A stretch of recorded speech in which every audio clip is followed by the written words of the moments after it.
dito.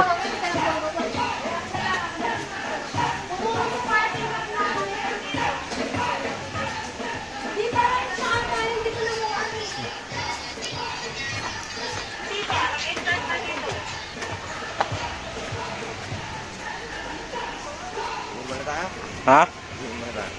Oh, yun, dun, oh.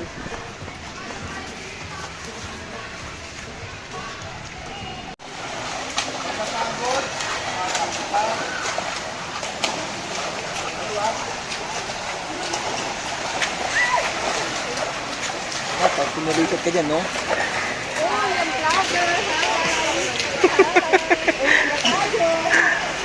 Yun yung ano, yun yung walang pa. Bablog ka na naman. Ano? Walang paa? Oo, nagsiswimming, yun oh. Nasa pangalawa? Oo, walang pa, nagsisim. Walang food.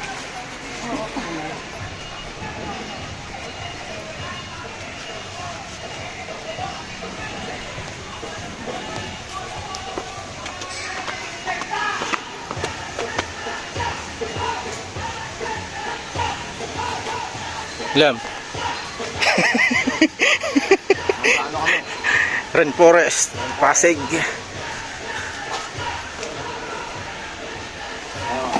Sige, sige.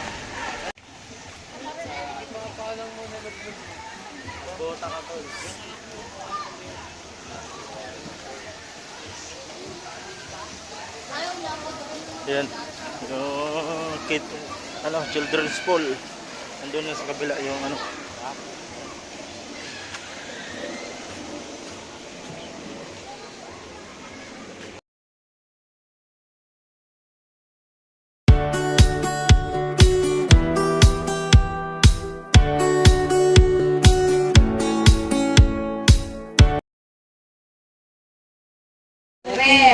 Ref yun. Solo lang. Washing machine. Huwag mo pagsasabay yun. Kasi malakas siya. Ang air fryer. Malakas siya. Kahit sa kuryente, malakas. Kaya siguro lagi yung ano namin ng kanan yung dito. Kaya ngayon pag ano sila, limbawa yung nagkukot na doon, wala na sila ng ano, parang na sila ng sala ng french fries. Oo, Oh, yun, no. Yun nga lang. Minsan hindi pa Para mainit, sa no? mga healthy conscious. Ayaw mo ng mantika. Yun lang. Excited din si Zoe. Meron kami ganung, nagdal siya na yun, nagdalta ng fresh milk, parang pag ganun na french fries. Ikot mo pa. Boracay. Pero ang subo ako, fresh milk. Fresh milk pala. Nandito na po kami, mga idol.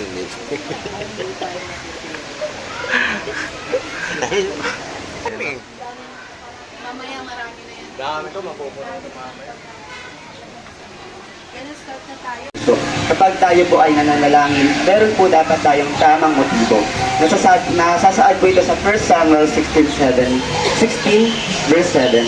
Kahit gaano po tayo katagal mag-pray, kahit isang oras pa po tayo mag-pray, kung wala po tayong tamang motibo sa pag-pray natin, mababaliwala lang po ito. Tandaan po natin na ang gumagawa niyan, ano na sa Panginoon. May po ba mga aral, yan, mga nag-aaral ng Bible School. Pero sa Bible, kahit sino na tumanggap ng balita patungkol kay Kristo, is dapat natin ibahagi yung kaligtasan para rin sa iba. Amen po ba?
Bilang, maghihulaan.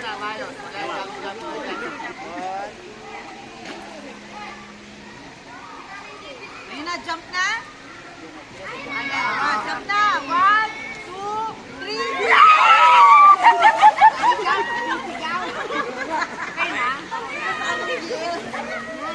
Okay. Pwede na mag-swimming.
Video yan. Hello, vlogger. Hi, guys! Kala mo napakalayo.